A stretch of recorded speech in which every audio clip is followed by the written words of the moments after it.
आप में से कितने लोग ऐसे हैं जो 4 व्हीलर चलाना जानते नहीं हैं? वो अपना हाथ खड़ा कीजिए प्लीज। कितने पेरेंट्स हैं?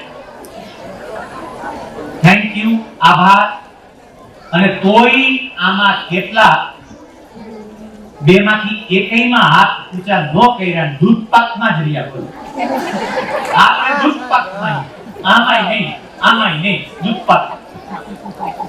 अब ध्यान से सुनिए, इस दुनिया की सबसे आधुनिक कार, मैं गुजरात की नहीं बोल रहा हूं, मैं भारत की नहीं बोल रहा हूं, इस दुनिया की सबसे आधुनिक कार यहां लाई जाए और अभी अभी जिन्होंने हमें 4 व्हीलर चलानी नहीं आती है ऐसा कह के अपने हाथ खड़े किए, उन लोगों के हाथ में दुनिया के सबसे आधुनिक कार की चाबी दी जाए और कहा जाए कि शैलेश भाई को यहां से जिस होटल में वो रुके हैं वहां तक उनको पहुंचाना है।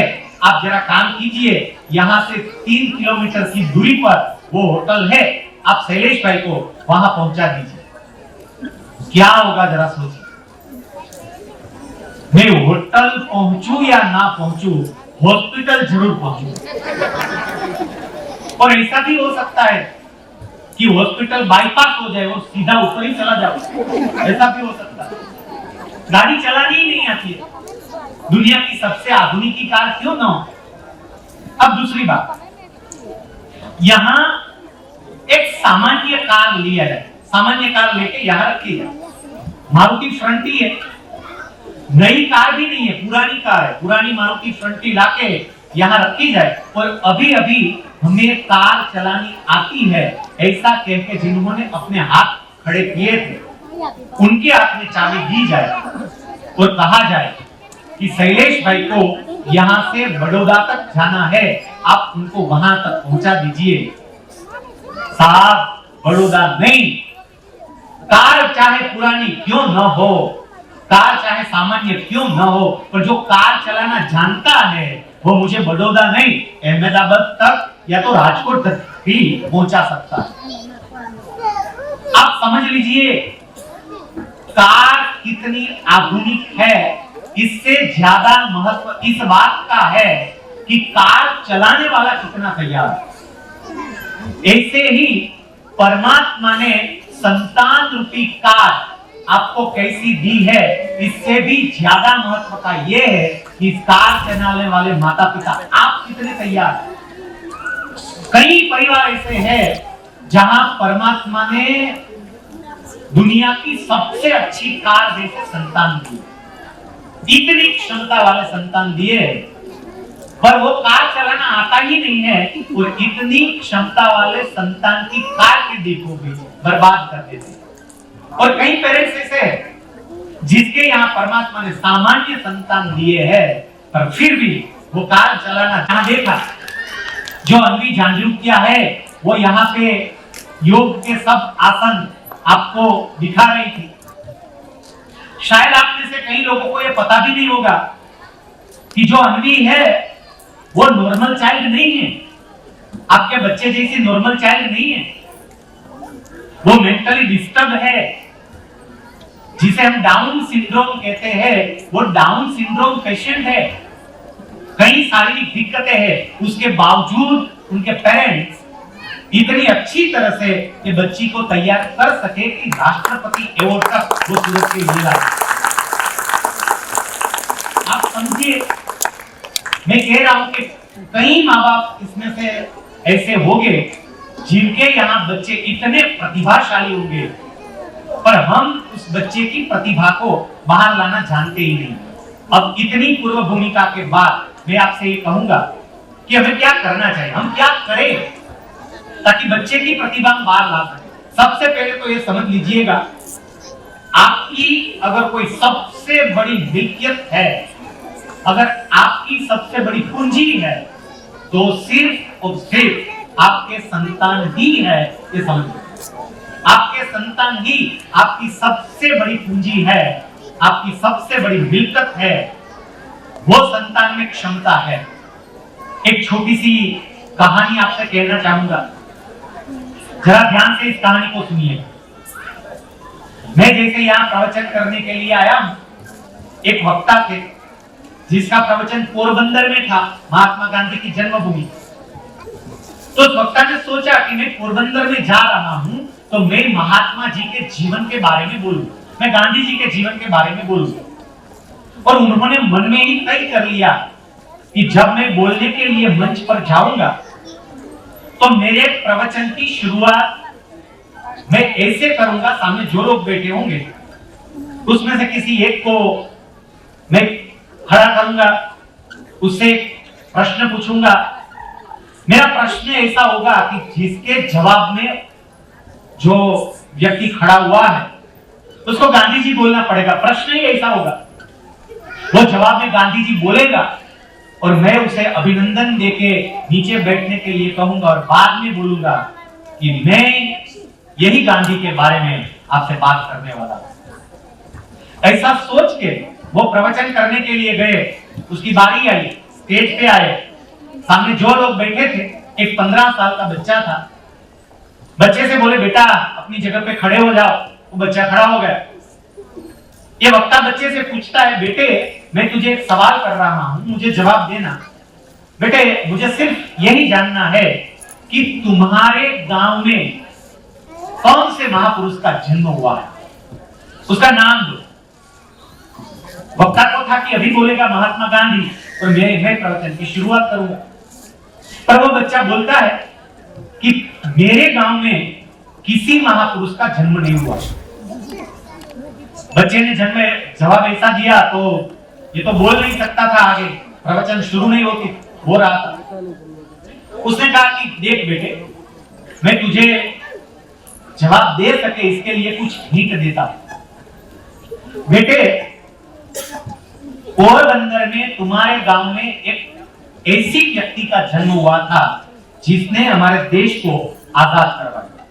बेटे ऐसी व्यक्ति का जन्म हुआ था जो हमारे देश के राष्ट्रपिता बने। बेटे ऐसी व्यक्ति का जन्म हुआ था जिसकी फोटो हमारी नोट पे छपती। अब बोल बेटा पोरबंदर में किस महापुरुष का जन्म हुआ था? बच्चे को वो जो वक्ता है ना, उसको था कि अब मेरा प्रवचन 100% आगे चलेगा, क्योंकि अब तो जवाब आएगा, बोलेगा ही। इतना कहने के बावजूद भी उस बच्चे ने कहा, सर पोरबंदर में किसी महापुरुष का जन्म नहीं हुआ। वक्ता इतने गुस्से हुए और उस बच्चे को सबके सामने डांटते हुए कहा, पोरबंदर में रहते हो और तुमको पता नहीं है कि यहाँ गांधी जी का जन्म हुआ है? और वो बच्चा बोलता है कि सर ये मैं तो 15 साल का हूँ। मुझसे जो छोटे छोटे बच्चे हैं ना, वो भी बता सकते हैं कि ये गांधी बापू की जन्मभूमि है। सब जानते हैं, मैं भी जानता हूँ गांधी बापू की जन्मभूमि है। वक्ता बोलता है तो फिर बोलता क्यों नहीं? और उस वक्त जो बच्चे ने जवाब दिया, जरा ध्यान से सुनिएगा। बच्चा कहता है, सर आपका सवाल ही ऐसा था। आपने पूछा कि पोरबंदर में किस महापुरुष का जन्म हुआ था? सर पोरबंदर नहीं, इस दुनिया के किसी देश में किसी महापुरुष का जन्म नहीं होता है। जन्म बच्चे का होता है, महापुरुष का नहीं। महापुरुष को वो बाद में बनता है। आप माने या ना माने, आपके घर में भी एक महापुरुष या महानारी है ही।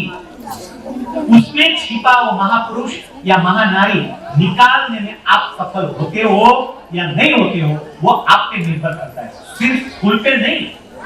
हमारी भी कई जिम्मेवारी है।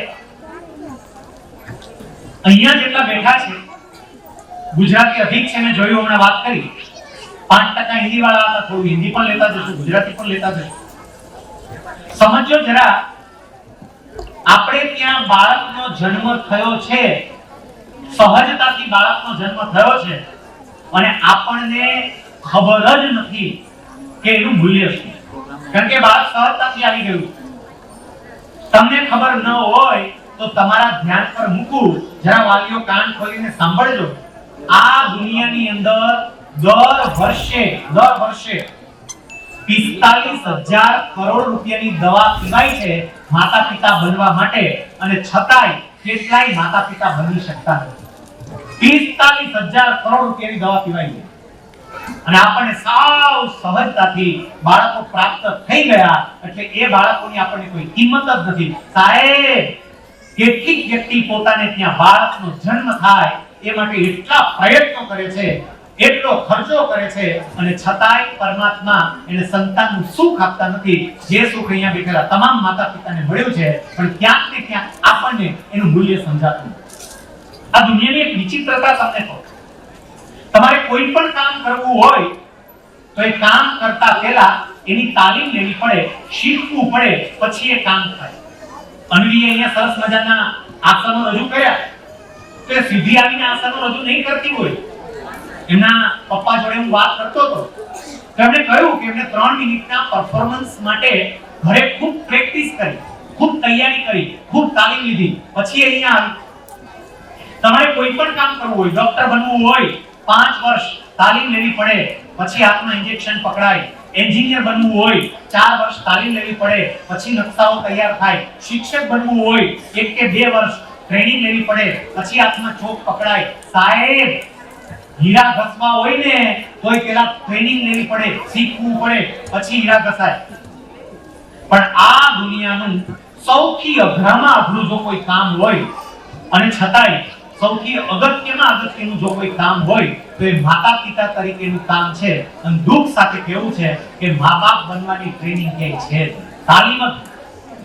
માતા પિતા બનવાની કોઈ તાલીમ જ નહીં. બાયોલોજીકલી માત્ર શારીરિક રીતે આપણે ત્યાં બાળકનો જન્મ થયો અને આપણે મા-બાપ બની ગયા, પણ મનોવૈજ્ઞાનિક રીતે માતા પિતા તરીકે તમારી જવાબદારી શું, ક્યારે વિચાર કર્યો છે? સાહેબ, હવે જે બાળકો આવે છે ને એ કોઈ સામાન્ય બાળકો નથી, એટલું સમજો. પરમાત્મા એટલા તૈયાર છે, કુદરત એટલી તૈયાર છે કે નવી આવનારી જનરેશન એના બ્રેઇન સેલ એ પ્રમાણે ડેવલપ કરી દીધા છે કે આજથી 2 દાયકા કે 3 દાયકા પહેલા આ જગતમાં આવનારી વ્યક્તિ કરતા આજે જે વ્યક્તિઓ જન્મ લે છે એની બ્રેઇનની વિચારવાની ક્ષમતા મોર ધેન ડબલ થઈ ગઈ. અને હું નથી કહેતો, સાયન્સ જર્નલનો રિપોર્ટ કે કુદરતે એનું મોડેલ અપડેટ કરી દીધું, અને કુદરતે એનું મોડેલ અપડેટ કર્યું તો વાલી તરીકે આપણે પણ આપણી જાતને અપડેટ કરવી પડે. વાલી તરીકે આપણે પણ કેટલીક બાબતો ઉપર વિચાર કરવો, પ્રયોગ કર્યો કે તમામ વાલીઓને આપણે બોલાવીએ, વાલીઓની સાથે વિદ્યાર્થીઓ આવી જાય થોડું ડિસ્ટર્બ થાય, પણ છતાં એટલે તમામ વાલીઓને બોલાવીને એમણે શું તકેદારી વર્તમાન સમયમાં રાખવી જોઈએ એ વિષય ઉપર કેટલીક વાતો એમની સાથે વેચી. અત્યાર સુધી મેં જે વાતો કરી ને એ મારા પ્રવચનનો મૂળ પાયો, અને હવે આપણે ઇમારત ચણવાનું ચાલુ કરીએ. પ્રેક્ટિકલી માતા પિતા તરીકે તમારે શું કરવાનું, આપ ક્યાં કર સકતે હૈ આપકે બચ્ચે કે लिए. સૌથી પહેલી વાત, હવે की પ્રેક્ટિકલ વાત સમજજો, ધ્યાનમાં રાખજો, અને માત્ર ને માત્ર સાંભળીને નહીં જતા, એને અમલમાં મૂકજો અને પછી એનું પરિણામ પણ જોજો. સાહેબ, સૌથી પહેલી વાત, તમારા બાળકમાં પૂર્ણપણે વિશ્વાસ રાખો અને બાળક જેવું હોય એ સ્વરૂપે એને સ્વીકારો. આ પહેલી વાત. પહેલો તો સ્વીકાર. બાળકને સ્વીકારતા આવડવું જોઈએ. કેટલાય માતા પિતા એવા છે કે જે હજુ પોતાના બાળકને સ્વીકારી નથી શકતા.